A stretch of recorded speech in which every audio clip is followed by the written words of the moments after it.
Attendance తోటి పరిపూర్ణమైన సంపూర్ణమైనటువంటి సమగ్రమైనటువంటి హాజరు పట్టి వేసుకున్నట్లయితే నిజంగా ఫుల్ అటెండెన్స్తో కనపడటం అనేటువంటిది చాలా చాలా ఆనందాన్ని కలిగిస్తుంది. దీనికి కారకులు ప్రేరకులు ఎవరు అనేటువంటిది నేను ప్రత్యేకించి చెప్పనవసరం లేదు. ఎన్నో సందర్భాలలో ఎన్నోసార్లు మనం కార్యక్రమాలు నిర్వహించుకుందాం అనుకున్నప్పటికీ ఈవెన్ కోరం కూడా చూడలేనటువంటి పరిస్థితి, కోరం కూడా రాకుండా ఎన్నో మీటింగులు, ఎన్నో ఈసీ మీటింగులు కూడాను వాయిదాలు పడిపోయినటువంటి, క్యాన్సిల్ అయినటువంటి సందర్భాలు ఉన్నాయి. అలాంటిది ఈ రోజున ఫిలిం క్రిటిక్స్ అసోసియేషన్ ఇంత ఫుల్ ప్లెజ్డ్ అటెండెన్స్తో కలకలలు ఆడుతుంది అంటే దీనికి కారణం చెదలబాట శ్రీనివాసరావు గారు. వారు ప్రకటించిన వితరణ, వారు చూపించిన సహృదయత, వారి సౌజన్యం, వారి దాతృత్వం, ఈ కారణాల వల్ల సరే అందరూ ఏవో కారణాల వల్ల కొంతమంది రిటైర్ అవ్వటం వల్ల, కొంతమంది వృత్తికి దూరంగా ఉండటం వల్ల, ప్రొఫెషనల్గా కొంచెం ఎవేగం ఉండటం వల్ల రాలేకపోయారు తప్ప అయితే ఎవరి పట్ల కూడాను ఎలాంటి తక్కువ చూపు కానీ అసోసియేషన్ పట్ల అగౌరవం కానీ లేదు. వీలు పడకపోవటము, కుదరకపోవటం ఇలాంటి కారణాలే తప్ప but the sweetness and the harmony among the members is really ఎప్పటికీ అలైవ్గానే ఉంది. అంతవరకు మనందరం కూడా సంఘటితంగా ఉన్నాము. చాలా సహృదయంగా అందరం కూడాను అప్పుడప్పుడు కలిసినప్పుడల్లా మాట్లాడుకుంటున్నాం. సో అది వదిలేస్తే ఈ రోజున నన్ను ఇక్కడ నా ఫిలిం క్రిటిక్స్ అసోసియేషన్ గతంలో నన్ను చాలా సన్మానాలు జరిగినాయి. జీవితంలో ఫస్ట్ టైం 1993 ఆగస్టు 11న రవీంద్ర భారతిలో అప్పటి ముఖ్యమంత్రి కోట్ల విజయభాస్కర్ రెడ్డి గారి చేతుల మీదుగా అందుకున్న తొలి సన్మానం మొదలుకొని ఈ రోజు వరకు చాలా సన్మానాలు, వందల అవార్డులు వచ్చినాయి. నన్ను సత్కరించని సాంస్కృతిక సంస్థ, ప్రముఖ సాంస్కృతిక సంస్థ లేదు బెస్ట్ జర్నలిస్ట్ అవార్డుతో. అలాగే గతంలో నంది అవార్డు వచ్చింది. భారత రాష్ట్రపతి శంకర్ దయాళ్ శర్మ గారి చేతుల మీదుగా రాజీవ్ రత్న సద్భావన పురస్కారం అందుకున్నాను. అలాగే నంది అవార్డు, మిగతా ఎన్నెన్నో అవార్డులు నన్ను వచ్చినాయి. ఈ రోజున తెలంగాణ ప్రభుత్వం ప్రతిష్ఠించినటువంటి ప్రతిష్టాత్మక గద్దర్ అవార్డు కూడా నా పుస్తకం శూన్యం నుండి శిఖరాగ్రాలకు రావటం నేను పడిన శ్రమకు తగిన ఫలితంగా దక్కిన గౌరవంగా భావిస్తున్నాను. అయితే ఎవరి దగ్గర ఏమీ జరిగినా, ఎలాంటి ఏ సాంస్కృతిక సంవత్సరాలు ఎవరిని చేసినా నా కుటుంబ సభ్యులైనటువంటి ఫిలిం క్రిటిక్స్ అసోసియేషన్ నన్ను సత్కరించడం, నన్ను అభినందించడం అనేటువంటిది మాత్రం ఒక సొంత ఇంటి వ్యక్తులు, నా సొంత మనుషులు, నా వాళ్ళ సమక్షంలో జరిగిన ఈ చిరు సత్కారం నాకు చిరస్థాయిగా నిలిచిపోయే సత్కారంగా ఉంటుందని మాత్రం నేను భావిస్తున్నాను. So thank you all for giving me this opportunity to thank you all. అలాగే ఇక ఫిలిం క్రిటిక్స్ అసోసియేషన్ యొక్క ప్రోగ్రెస్ గురించి కానీ, ఇప్పుడు ముందు జరగబోయేటువంటి ఈ ఏ కార్యక్రమం మనం తలపెట్టుకున్నా హౌస్ఫుల్ బోర్డు పెట్టుకోవాల్సినటువంటి పరిస్థితి ఉంది. అంత చక్కగా మన కార్యక్రమాలు కొనసాగటానికి స్ఫూర్తిగా నిలిచినటువంటి చెదలవాడ శ్రీనివాసరావు గారు ప్రకటించిన వితరణ కారణంగానే మనందరం ఇక్కడ మరలా చేరామని చెప్పి మళ్ళీ తిరిగి నొక్కి ఒక్కాల్సిస్తున్నాను. ఆ కార్యక్రమంగానే మిగతా అసోసియేషన్ సంక్షేమ కార్యక్రమాలు కానీ సజావుగా సాగటానికి ఒక సీనియర్ జర్నలిస్ట్గా, honorary president of the film critics అసోసియేషన్గా, అలాగే ఈ సంస్థతో ఎంతో అనుబంధం ఉన్నటువంటి వ్యక్తిని, ఈ సిల్వర్ జూబ్లీ ఇయర్కి నేను జనరల్ సెక్రటరీగా ఉన్నాను. ఆ రోజున ఎన్నెన్నో గొప్ప కార్యక్రమాలు చేశాం. ఆ రోజు రవీంద్ర భారతిలో చేసినటువంటి సిల్వర్ జూబ్లీ కార్యక్రమాలకి మొత్తం ఫిలిం ఇండస్ట్రీ మొత్తం వచ్చింది. ఆ రోజున అంత గొప్పగా కార్యక్రమం నిర్వహించాం. అప్పట్లో జరిగినటువంటి కృషి ఫలితంగానే జర్నలిస్టులకి అక్రెడిషన్ కార్డ్స్ అనేటువంటి ఫస్ట్ మెయిన్ కమిటీలో ఉన్న టైంలోనే అక్రెడిషన్ కార్డుల ఇది జరిగింది. ఆ తరువాత ఈ రోజున రాష్ట్ర ప్రభుత్వం ఇస్తున్నటువంటి గతంలో నంది అవార్డ్స్లో కానీ, ఇప్పుడు ఇస్తున్నటువంటి గద్దర్ అవార్డ్స్లో కానీ బెస్ట్ బుక్ ఆన్ ఫిలిమ్స్ అనేటువంటి అవార్డు, అలాగే బెస్ట్ ఫిలిం జర్నలిస్ట్ అవార్డు అనేటువంటి వాటికి రిప్రజెంటేషన్ పంపించి ఆ ఇదిని గవర్నమెంట్ చేత ఓకే చేయించుకున్నది కూడా నేను సెక్రటరీగా, గుడిపూడి శ్రీగారు గారు ప్రెసిడెంట్గా ఉన్న 10 yearsలోనే జరిగింది. అవి యథావిధిగా కొనసాగుతున్నాయి. అయితే కొంతమంది సభ్యులు చిన్న అసంతృప్తిని వ్యక్తం చేస్తున్నారు. అదేమిటంటే ఫిలిం క్రిటిక్స్ అసోసియేషన్ సాధించింది ఎవరి కోసం అంటే రెగ్యులర్ ఫిలిం జర్నలిస్టులు మాత్రమే అప్లై చేసుకోవాలి. రెగ్యులర్ ఫిలిం జర్నలిస్టులు కాకుండా ఎక్కడెక్కడో ఊర్లలో అసలు ఫీల్డ్తో కానీ, సినిమాతో కానీ, సినిమా రంగంతో కానీ ఎలాంటి సంబంధము అనుబంధము లేనటువంటి వ్యక్తులు ఎక్కడో కూర్చొని ఫ్రీలాన్స్ జర్నలిస్ట్గానో ఊర్లలో కూర్చొని రాసినటువంటి వాళ్ళు పంపించినటువంటి పుస్తకాలకి పంపించినటువంటి వ్యాసాలకు కూడా బెస్ట్ జర్నలిస్ట్ అవార్డుని ఇస్తుంటే, ఇంతకాలంగా ఇండస్ట్రీలో ఉంటూ ఇండస్ట్రీతో అనుబంధం కొనసాగిస్తూ ఇండస్ట్రీ మంచి చెడ్డల్ని ఇండస్ట్రీలో ఉన్నటువంటి లోతుపాతుల్ని విశ్లేషిస్తూ ఆర్టికల్స్ రాసినటువంటి మనకెందుకు మనల్ని కాదనిపై ఓవర్సీడ్ చేసి వాళ్ళు అవార్డులు ఎగరేసుకుపోతున్నారు, కొట్టుకుపోతున్నారు అనేటువంటి బాధని కొంతమంది సభ్యులు వ్యక్తం చేశారు. అది నిజం కూడాను. ఏ సంస్థ నుంచి వ్యక్తి రిప్రజెంట్ చేస్తున్నాడో, ఏ సంస్థ ద్వారా చేస్తున్నాడో అనేటువంటి, లేదా అతనికి ఫిలిం జర్నలిజంలో కానీ ఫిలిం ఇండస్ట్రీలో కానీ మన ఫిలిం క్రిటిక్స్ అసోసియేషన్లో కానీ సభ్యుడా, ఈ వివరాలను పరిగణలోకి తీసుకొని మాత్రమే నెక్స్ట్ ఆ నంది గద్దర్ అవార్డ్స్ కానీ రేపటి రోజున ఆంధ్రప్రదేశ్ ప్రభుత్వం కనుక పునరుద్ధరిస్తే ఆ అవార్డ్స్లో కానీ ఆ ప్రవేశం ఉండాలనేటువంటి ఒక డిమాండ్ ఉంది. దానికి మనందరం కూడాను రిప్రజెంట్ చేద్దాము. ఆ విషయాన్ని మనం ముందుకు తీసుకెళ్ళి ఆ విషయంగా కేవలం ఫిలిం జర్నలిస్ట్, ప్రొఫెషనల్ ఫిలిం జర్నలిస్టులు మాత్రమే eligible to apply for those 2 awards అనే విషయాన్ని మనం చాలా క్లారిటీగా మనం ప్రాతినిధ్యం వహించి రిప్రజెంట్ చేసి ప్రభుత్వం దృష్టికి తీసుకెళ్లాల్సిన అవసరం ఉంది. ఇప్పుడు ప్రస్తుతం ఫిలిం క్రిటిక్స్ అసోసియేషన్ యొక్క దీన్ని చూస్తుంటే బత్తుల ప్రసాద్ ప్రెసిడెంట్గా, సెక్రటరీగా సురేష్ కొండేటి, మిగతా కార్యవర్గం అంతా కూడాను చాలా ఉత్సాహంగా పనిచేస్తున్నారు. ఎలాంటి వెల్ఫేర్ యాక్టివిటీస్ చంద్రబాబు శ్రీనివాసరావు గారు ప్రకటించినటువంటి ఒక గొప్ప ప్రపంచ దాతృత్వ చరిత్రలో ఎవరూ చేయలేనటువంటి ఒక గొప్ప వితరణ ఆయన చెప్పారు ఆయన. అది పోతే రెగ్యులర్ యాక్టివిటీస్ అనేటువంటివి కూడా చాలా చురుగ్గా జరగాల్సిన అవసరం ఉంది. మన ఉనికి ఫిలిం క్రిటిక్స్ అసోసియేషన్ దాదాపు 60 సంవత్సరాల పైబడినటువంటి మన ఉనికిని మనం చాటుకోవాల్సిన అవసరం ఉంది. దాని కవరించి చేయాల్సినటువంటి సంక్షేమ కార్యక్రమాలు కానీ, లేకపోతే మీట్ ద ప్రెస్ ప్రోగ్రాంలు కానీ, కల్చరల్ ప్రోగ్రామ్స్ కానీ చేయటం, వీటి ద్వారా మనం ఇండస్ట్రీతోటి మన అనుబంధాన్ని మరింత బలోపేతంగా ముందుకు తీసుకెళ్లాల్సిన అవసరం ఉంది. కాబట్టి ఆ కార్యక్రమాల రూపకల్పనలో కూడా, ఆ కార్యక్రమాల కార్యాచరణలో కూడా మీ అందరి సహకారం ఉండాలని కోరుకుంటూ, ఫిలిం క్రిటిక్స్ అసోసియేషన్ యొక్క సంక్షేమాన్ని, ఫిలిం క్రిటిక్స్ అభివృద్ధిని ఆకాంక్షిస్తూ మీ అందరి పక్షాన మరొకమారు మీ అందరికీ హృదయపూర్వక కృతజ్ఞతలు తెలియజేస్తున్నాను. Thank you very much. ఈరోజు ఆదివారం ఇంతమంది పత్రికా విలేకరులు ఉదయం 9-10 గంటలకే రావటం చాలా సంతోషమైన పరిణామం. నాకు చాలా ఆనందంగా ఉంది. ముఖ్యంగా ఈరోజు మన మిత్రుడు, మన పుత్రుడు, మన స్నేహితుడు, మన శ్రేయోభిలాషి, మీరు చెప్పినట్టు మన ఆపద్బంధువుడు ప్రభు గారికి గద్దర్ అవార్డు రావటం యావత్ సినీ పాత్రికేయులు అందరూ కూడా ఆనందంగా ఉన్నాము. ఎందుకంటే రైట్ పర్సన్కి వచ్చింది. ప్రభు గురించి ఒక్క మాట చెప్తాను. నేను రైట్ పర్సన్ అని ఎందుకన్నానంటే, నేను మెడ్రాస్ వెళ్ళిన కొత్తలో ఉమా, స్వర్గయ్య, మిక్కిలిని జగదీష్ బాబు, బిఏ రాజు గారు, జయ గారు, పసుపులేటి రామారావు గారు, ట్రేడ్ గారి వెంకటేశ్వరరావు గారు, మన రెడ్డి గారు, మన వీళ్ళందరూ ఉండేవాళ్ళు. ఆ తర్వాత హైదరాబాద్ వచ్చిన తర్వాత నాకు ఎక్కువ పరిచయం ప్రభుతోనే ఉండేది. ఎందుకంటే దాసనారాయణరావు గారికి ప్రభు చాలా, ఆయన శ్రీరాముడు అయితే ఇది ఆంజనేయులు నాకు తెలిసింది. ఏం చెప్పినా నేను పర్సనల్గా చెప్తున్నాను, నాకు ఉన్నది చెప్తున్నాను. చాలా చాలా సొంత మనిషి దాసనారాయణరావు గారికి. దాసనారాయణరావు గారికి నాకు కొన్ని విభేదాలు ఉన్నా పర్సనల్గా నన్ను తమ్ముడు అని పిలుస్తాడు. ఆయన ఎన్నోసార్లు నాకు ఫోన్ చేసి చాలా మంచి మంచి విషయాలు నా చేత చేయించుకున్నారు కూడా వారు. అంచేత ప్రభువుకి నాకు బాగా దగ్గర సంబంధం ఉంది.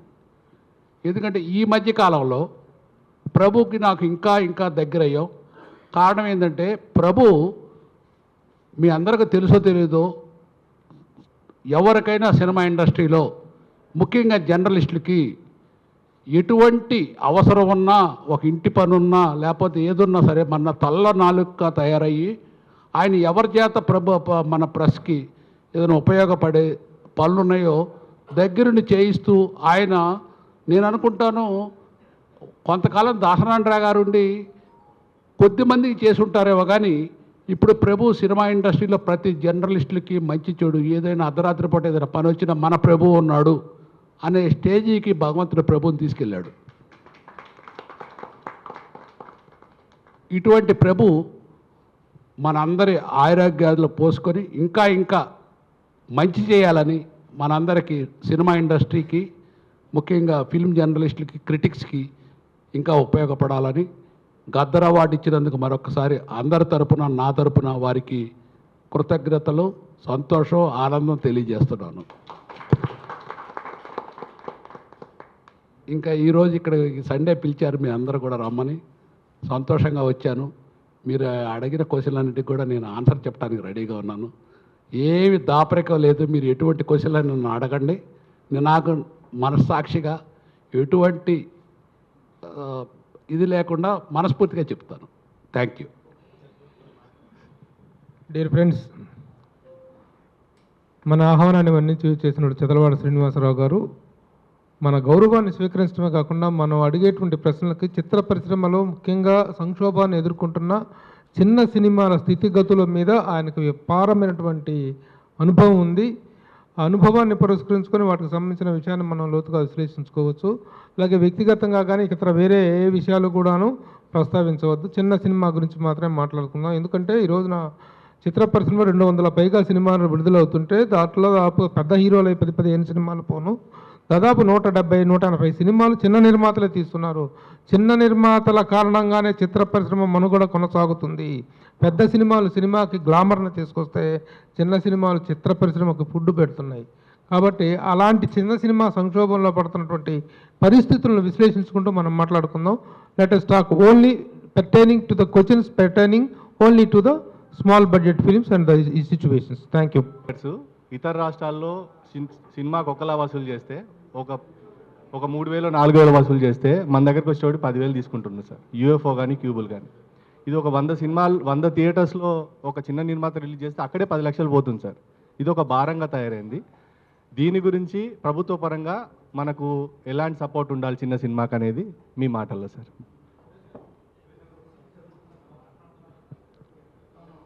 చిన్న సినిమాలకి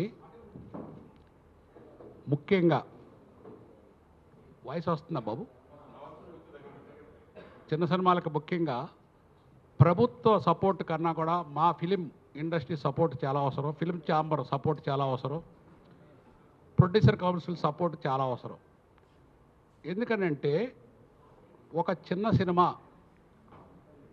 అనేది సినిమా ఇండస్ట్రీకి ఒక ఎదుగుదలకి ఒక మొక్క లాంటిది, మన ఇత్తనం లాంటిది చిన్న సినిమా.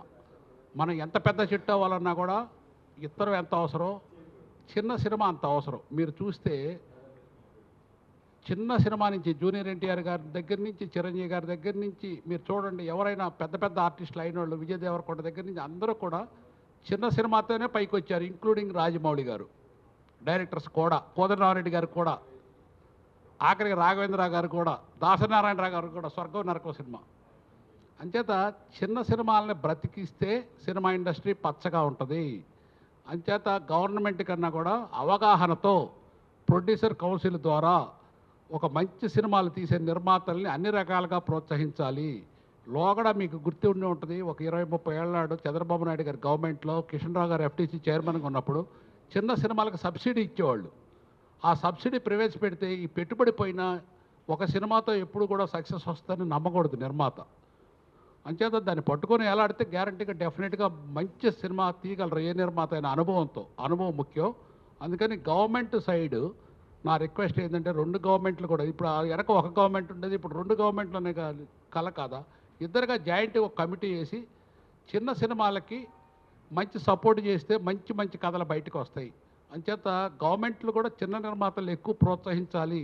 మినిస్టర్లు కానీ ముఖ్యమంత్రులు కానీ చిన్న నిర్మాతలకు కూడా పెద్ద నిర్మాతలతో పాటు చిన్న నిర్మాతలను కూడా సపోర్ట్ చేసి అన్ని రకాలుగా అండగా నిలవాలనేది నా రిక్వెస్ట్. సార్, నేను వెంకట్, 10 టీవీ సార్. ఇటీవల ఫిలిం ఛాంబరు ఒక నిర్ణయం తీసుకుందని తెలిసింది. ఏంటంటే ఏ సినిమా అయినా సరే థియేటర్ 8 వారాల తర్వాతనే ఓటీటీకి ఇవ్వాలి అనేసి. అంటే ఈ ప్రభావం చిన్న సినిమాలపైన ఎంతవరకు పడుతుంది అనుకుంటున్నారు సార్? చిన్న సినిమాలు అనేది అసలు ఎవరు చెప్పినా తప్పండి. చిన్న సినిమా అనేది తీటి వరకు తీయగలం కానీ దాన్ని బ్రతికించడం కష్టమైన పని. ఓటీటీలు కాదు, అసలు ముందు థియేటర్స్లోనే రిలీజ్ చేయడమే కష్టం అయిపోయింది.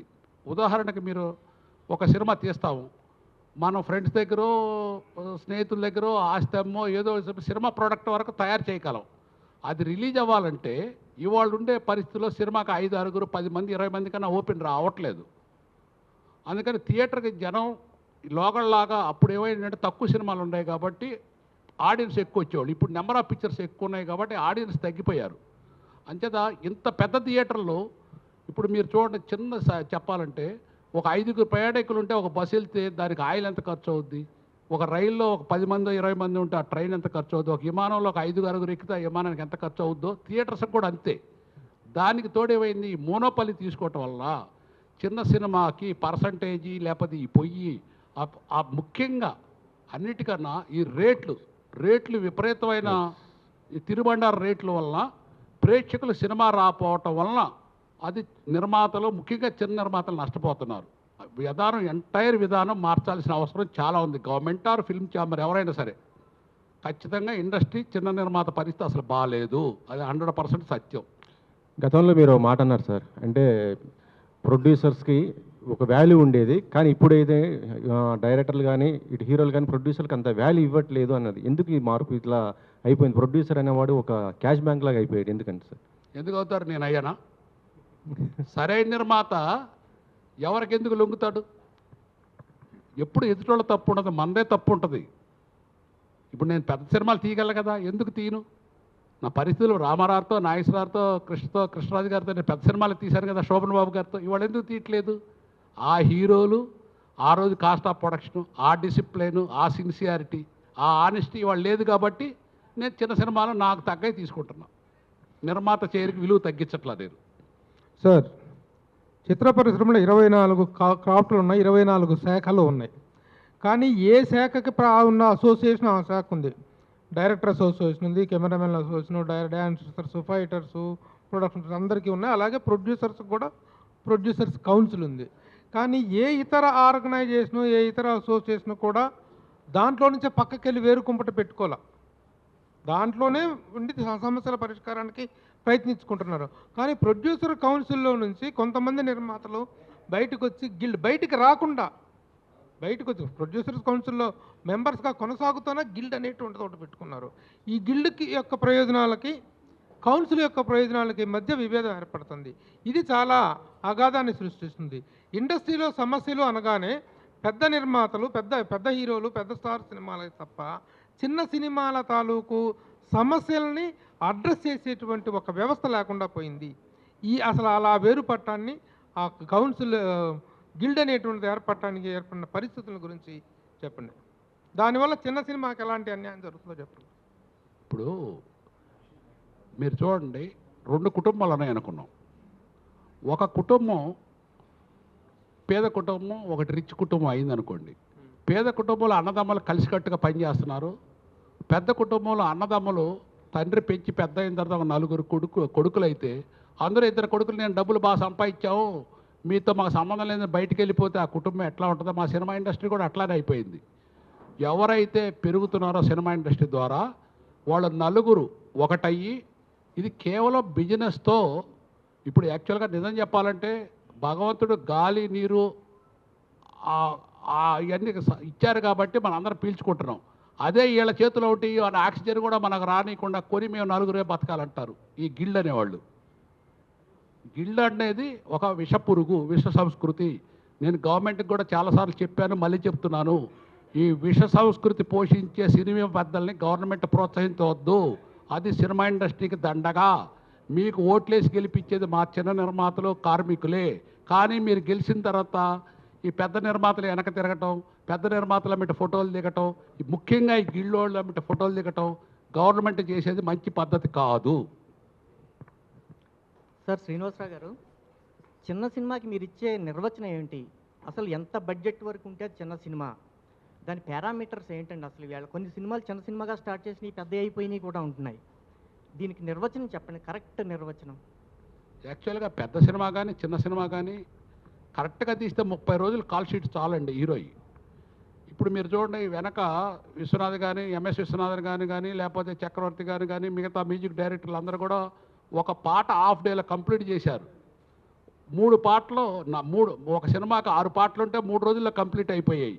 అక్కడే డైరెక్టర్, అక్కడే ప్రొడ్యూసర్, అక్కడే స్టోరీ రైటర్, అక్కడే లిరిక్ రైటర్, అక్కడే మ్యూజిక్ డైరెక్టర్ ఉండి క్వాలిటీగా చేయించుకునేవాళ్ళం.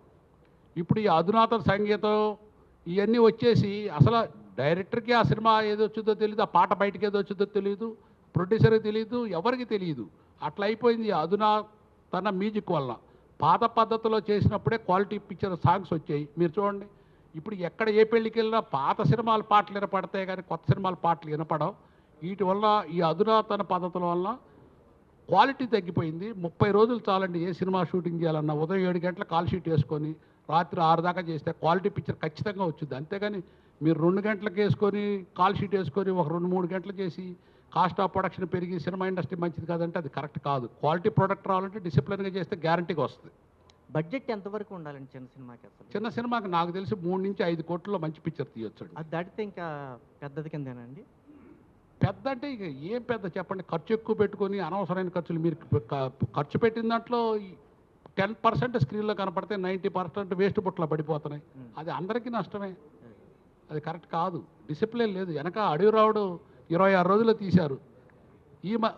ఈ మధ్య చూడండి, మీరు సంక్రాంతికి రిలీజ్ అయినాయి 4 సినిమాలు. అందులో ఒకటి చాలా కాస్ట్లీ పిక్చరు, దాదాపు 3 years తీశారు. కానీ ఒక 2-3 సినిమాలు చాలా పద్ధతిగా బడ్జెట్లో తీశారు.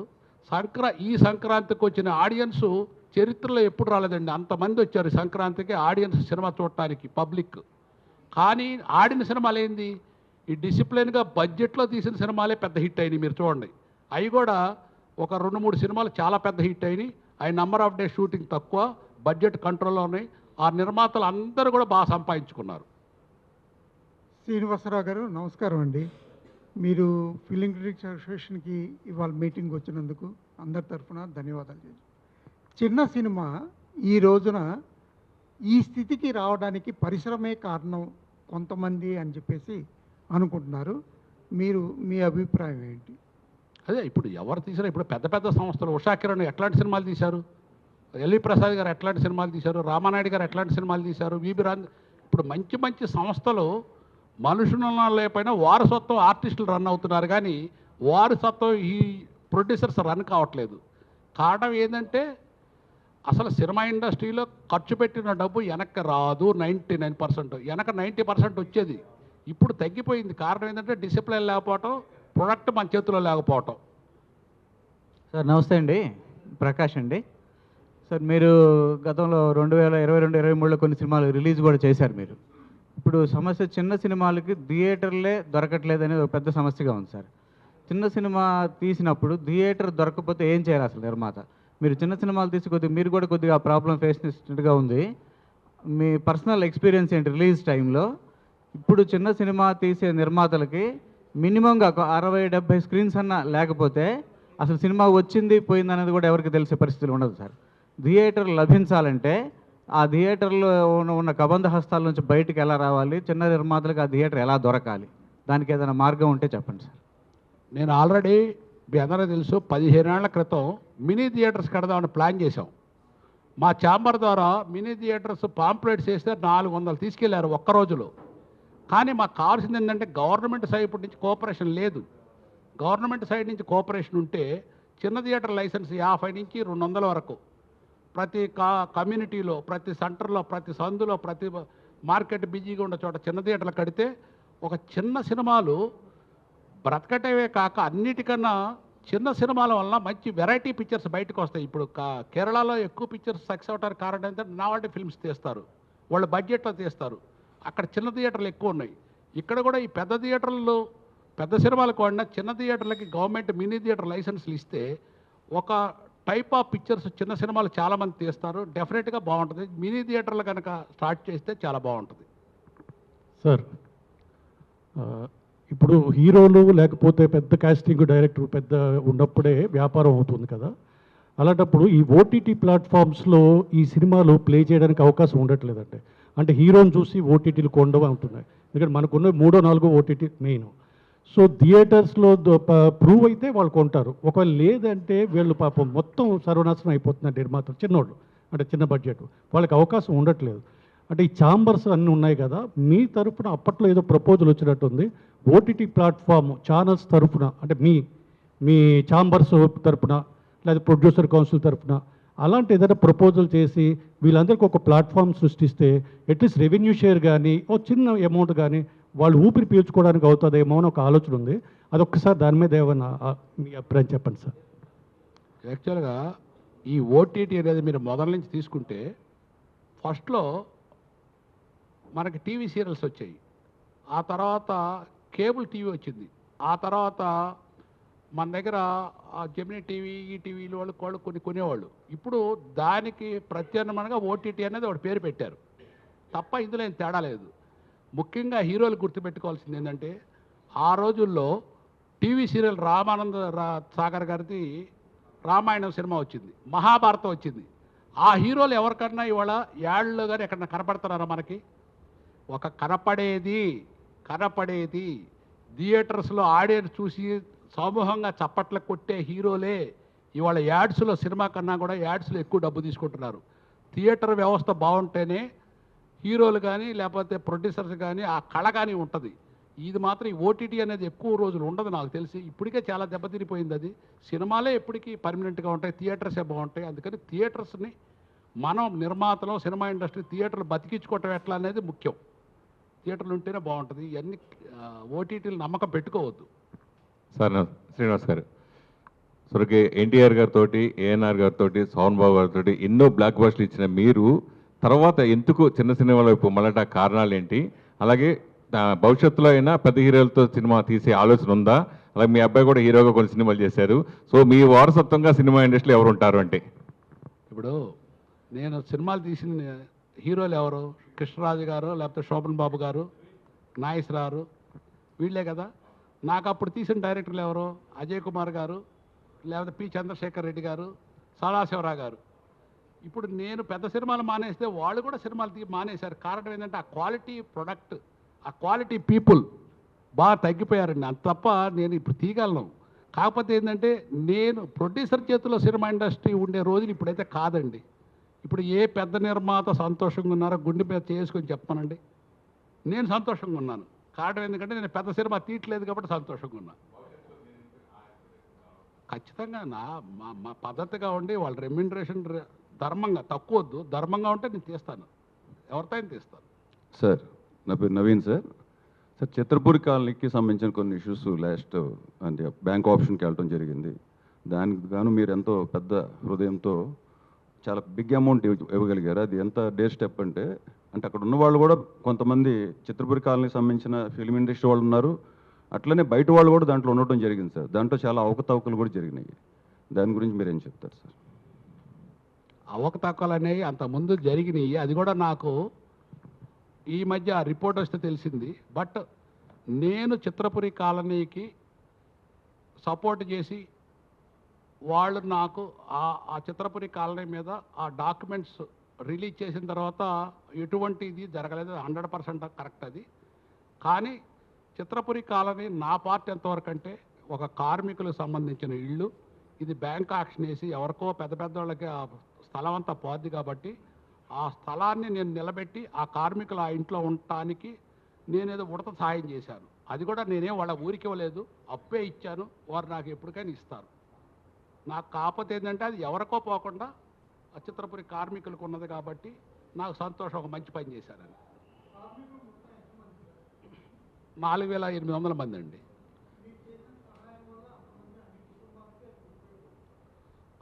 సహాయం అని నేను అనగానే మంచి చేయాలని చూశాను.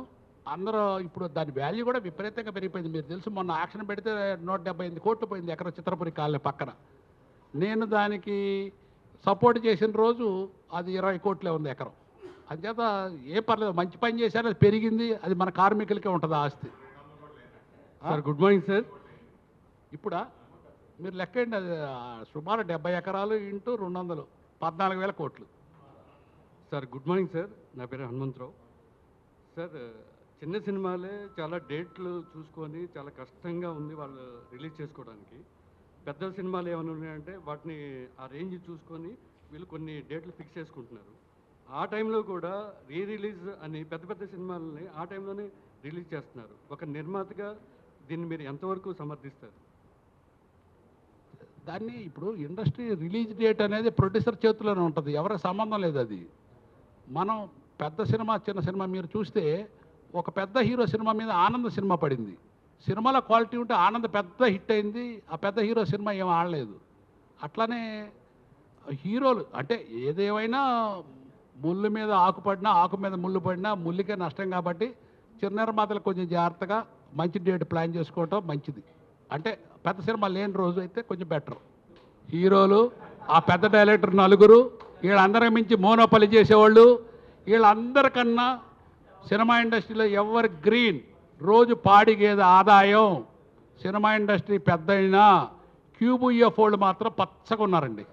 మార్నింగ్ షో వేసినా మ్యాట్ని వేసినా ఫస్ట్ షో వేసినా మీరు లోపల తిరుబండారాల రేట్లు బయట వాటర్ బాటిల్ 10 రూపాయలు ఆడ 150 రూపాయలు అమ్ముతుంటే అసలు ఆడియన్స్ లోపలికి పోతే కదా. మీరు ఒకటి అర్థం చేసుకోండి, నిర్మాతను అన్యాయం చేస్తుంది ఈ మోనోపలి చేసే వ్యక్తులే. ఇంకా వేరే నేను అన్పార్లమెంటరీ వర్డ్స్ మాట్లాడను. బట్ వాళ్ళ వల్లే సినిమా ఇండస్ట్రీ ఒక ఆడియన్స్ రాపోవడానికి నిర్మాత నష్టపోవడానికి కారణం ఈ థియేటర్ మోనోపలి క్యూబుఎఫ్ రేట్లు. నేను చిన్న నిర్మాత అని చెప్పుకోవడానికి గర్వపడతాను. ఎందుకంటే నేను తీసిన ఫస్ట్ సినిమా లైలా చిన్న సినిమానే. ఆ తర్వాత నాగేశ్వరరావుతో దాంపత్యం కృష్ణరాజు గారితో అట్లా తీశాను. కాబట్టి ఎప్పుడు మీరు ఏవైనా పెద్ద కొడుకు మీద కొంచెం ఎట్లా ఉంటుందో నాకు చిన్న సినిమా మీద అట్లా ఉంటుంది. Sir Janardhan sir Andhraprabha. మన పెద్ద సినిమాలు ఎలాగో రిలీజ్ అయిన తర్వాత ఓటీటీలు వస్తాయని అది వేరే మాట. చిన్న సినిమాలు ఈ మధ్యకాలంలో కొన్ని ఓటీటీస్ వచ్చిన తర్వాత థియేటర్లు వస్తున్నాయి, థియేటర్ తర్వాత ఓటీటీలు వస్తున్నాయి. వాటికి మీ సలహాలు ఏంటి? మామూలుగా దాని గురించి అప్పుడేం చెప్పండి. లేదండి, ఓటీటీలు అనేది ఏం ఉపయోగం లేదు. థియేటర్లో వస్తే ఇప్పుడు నిన్న బెల్లంకొండ సురేష్ గారి సినిమా ఒకటి కాంచన రిలీజ్ చేశారు. ఆయన ఎవరో 10 లక్షలకు కొన్నారంట. నేనన్నది ఎంతవరకు కరెక్టో అది దాదాపు 4 లక్షల షేర్ 4 కోట్ల షేర్ వస్తుంది. మరి థియేటరే కదా. అదే అందుకని ఎప్పుడు థియేటర్లు బాగుండాలి, చిన్న నిర్మాతలు బాగుండాలంటే థియేటర్ రీజనబుల్గా ఉండాలి. ప్రసన్న 24 క్రాప్స్ ఏదైనా సరే ఎవరికి ఏ ఇబ్బంది వచ్చినా 24 గంటల్లో ఏదైనా సమస్య ఉన్నాయి దాన్ని పరిష్కరించి ముందుండే వాళ్ళు ఉండాలి. కానీ ఇప్పుడు ప్రస్తుతం ఈ ప్రశ్న అయితే బయట అయితే బాగానే వస్తుంది, ఉన్నారా లేరా అనేది. దీనిపైన ఎంటైర్ సినిమా ఇండస్ట్రీ ఎన్నుకున్న ఇండస్ట్రీ పెద్ద ఉన్నారా, ఆయన ఛాంబర్ ప్రెసిడెంట్, ఆయన చాలు. ఇంకా ఎక్స్ట్రా ప్రెసిడెంట్లు ఏం అవసరం లేదు సినిమా ఇండస్ట్రీకి. ఇండస్ట్రీ పెద్దలు ఏం అవసరం లేదు, ఎలక్టెడ్ బాడీ ఉంది. ఇప్పుడు ప్రధాని దేశానికి మోడీ గారు అవుతారు కానీ అంబానీ గారు అనిల్ గారు అవరు కదా. అట్లానే సినిమా ఇండస్ట్రీకి మోడీ గారు ఎట్లానో మా సినిమా ఇండస్ట్రీకి ఛాంబర్ ప్రెసిడెంట్ పెద్ద, ఇండస్ట్రీ పెద్ద. ఛాంబర్ ప్రెసిడెంట్ అనే పదవి సంవత్సరం కాలం ఉంటుంది, లేకపోతే 2 సంవత్సరాల మాత్రమే పదవీ కాలం. కానీ ఇండస్ట్రీ పెద్ద అనేటువంటిది ఇండస్ట్రీలో కొంతకాలం చాలా కాలంగా ఒక పెద్దరికాన్ని. ఇప్పుడు చలవాడి శ్రీనివాసరావు గారు గొప్ప నిర్మాత, మంచి నిర్మాత ఒక సినిమాతో రాలా, with a long journey it has come. అట్లాగే ఇండస్ట్రీ సమస్యల్ని అడ్రస్ చేయడానికి ఒక పెద్ద కావాలనేటువంటి, అంటే ఒకప్పుడు దాసరి నారాయణరావు గారు ఉన్నట్టుగా ఇప్పుడు ఎవరు అని అంటే ప్రశ్న, అది దానికి సమాధానం. ఇప్పుడు దాసరి నారాయణ గారు ఎప్పుడన్నా నేను ఇండస్ట్రీ పెద్ద అని చెప్పారా? ఆయనకి మన అవసరం అయి ఉండి ఒక వ్యక్తి నమ్మకంగా ఆయన దగ్గరికి వెళ్ళేవాళ్ళం. ఆయన రాత్రి వాళ్ళు కష్టపడి పనిచేసేవాళ్ళు. ముఖ్యంగా నాకు ఆయనకున్న పరిచయం ప్రభు నీకు తెలుసు, ప్రాణం తీసేవాడు. చిన్న నిర్మాతలకు ఇచ్చేది ప్రాణాన్ని ఫోన్ చేసి. మీకు ఒక్కటి చెప్తారండి, జాగ్రత్తగా వినండి. ఇది చాలా సెన్సిటివ్ మ్యాటరు నేను చెప్పబోయేది దాసరి నారాయణరావు గారి గురించి. మీ అందరికీ తెలుసు, ఇందిరా పార్క్ దగ్గర నిర్మాతలు, చిన్న నిర్మాతలు కొంతమంది ఇంక్లూడింగ్ జూనియర్ ఆర్టిస్టులు, చిన్న ఆర్టిస్టులు, చిన్న నిర్మాతలు, టీవీ కళాకారులు స్ట్రైక్ చేశారు. జాగ్రత్తగానండి. చేస్తే ఏంది కాదంటే, అయ్యా తమిళ్ డబ్బింగ్ సినిమాలు తీసుకొచ్చి టీవీలో వేస్తున్నారు, మాకు పని పోతుంది, పని దొరకట్లేదు, దయచేసి తెలుగు సీరియల్స్ రిలీజ్ చేయండి అంటే దాసరి నారాయణరావు గారు, కోటా శ్రీనివాసరావు గారు సారథ్యం వహించి నన్ను కూడా పిలిచారు, నేను కూడా వెళ్ళాను. అంతవరకు మీ అందరికి తెలుసు. ఆ తర్వాత ఏం జరిగింది, ఒకరోజు సారథి స్టూడియోలో ఒక సినిమా షూటింగ్ టీవీ సీరియల్ జరుగుతుంది. ఇప్పుడున్న పెద్ద యాంకర్ గారు అందులో యాక్ట్ చేస్తున్నారు. వీళ్ళందరూ ఏమని అడిగారు, అమ్మా మేమందరం కూడా ఇట్లా ఇందిరా పార్క్ దగ్గర స్ట్రైక్ చేస్తున్నాము, తెలుగు సినిమా ఇండస్ట్రీలో తెలుగు సీరియల్స్ని బ్రతికించమని మీరు కూడా కోఆపరేట్ చేయమని అడిగారు. ఆవిడేముంది, నేను మానేస్తాను, కాకపోతే రేపు పొద్దున్న నేను సారథి స్టూడియోలో షూటింగ్ ఉంది, అక్కడికి మీరు అందరూ రండి, నేను మీకు కోఆపరేట్ చేసి మేము జరిగే సీరియల్ వాళ్ళతో కూడా చెప్పి మనకి సీరియల్స్ సపోర్ట్ చేయమంటారు, నేను మీ తరపున మాట్లాడతామని చెప్పారు. వీళ్ళందరూ పొద్దున్నే 7 గంటలకల్లా పాపం తల్లి పిల్లలు పాలు ఇచ్చి ఎరుకున్న వాళ్ళు కూడా పనులు పూర్తి చేసుకొని సారథి స్టూడియో దగ్గరికి బయలుదేరారు. 96 మంది ఆర్టిస్టులు బయలుదేరితే ఏమైంది, అక్కడ 100 మీటర్లు ఉండగా టప టప టప మొత్తాన్ని తన్నుకొని తీసుకెళ్ళి పోలీస్ వ్యాన్లో తీసుకెళ్ళి సంజీవనగర్ పోలీస్ స్టేషన్లో వేశారు. మీ అందరికీ తెలియదు అనుకుంటాను బహుశా. వేస్తే టీవీలో వస్తుంది, జూనియర్ ఆర్టిస్టులు ప్లస్ ఈ కళాకారులు సారథి స్టూడియో మీద దాడి చేయడానికి వెళ్ళారు, సంజయ్ రెడ్డి నగర్ పోలీస్ స్టేషన్లో తీసుకొచ్చి కూర్చోబెట్టారని. అది నేను మాది అప్పుడు కోకటపల్లి టిమ్మడిపో ఉండేది. ఆ స్క్రోలింగ్ చూస్తుంటే దాసనాండ్రా గారు నాకు ఫోన్ చేశారు, తమ్ముడు నేను ఎంటర్ అయితే నాకు కొంచెం సంబంధాలు ఉన్నాయి ఇండస్ట్రీ పెద్దలతో, ఇప్పుడే నన్ను వాళ్ళు నేనేదో అగనెస్ట్ చేస్తా ఉంటున్నారు, నువ్వు సపోర్ట్ చేయమన్నాడు. నాకు ఎందుకో దాసనాండ్రా గారు చేయాల్సిందే బాగుంటుందని చెప్పి చాలాసేపు చూశాను. అది చూసి అట్లా సాయంకాలం 5 అయింది టైం. ప్రసన్న నా దగ్గర ఉన్నాడు, పక్కన దశరథ్ అని సంగశెట్టి దశరథ్ అని ఆయన కూడా ఉన్నారు. మేము మా ఇంటికి వెళ్తా సారథి స్టూడియోస్ క్రాస్ అవుతూ మనసాక సంజయ్ రెడ్డి నగర్ పోలీస్ స్టేషన్కి వెళ్ళాను. ప్రసన్న నేను కొంచెం దుడుగ్గా మాట్లాడతాను, నువ్వు వెళ్ళి పాప కళాకారులు ఉన్నారు వదిలిపెట్టు. దాసనాండ్రా గారు ఇప్పుడు 10-12 సార్లు ఫోన్ చేశారు పాప వదిలిపెట్టమంటే. ప్రసన్న లోపల వెళ్తాను ట్రై చేస్తే ఆ ఇన్స్పెక్టర్ కొంచెం దురుసుగా ప్రవర్తించాడు.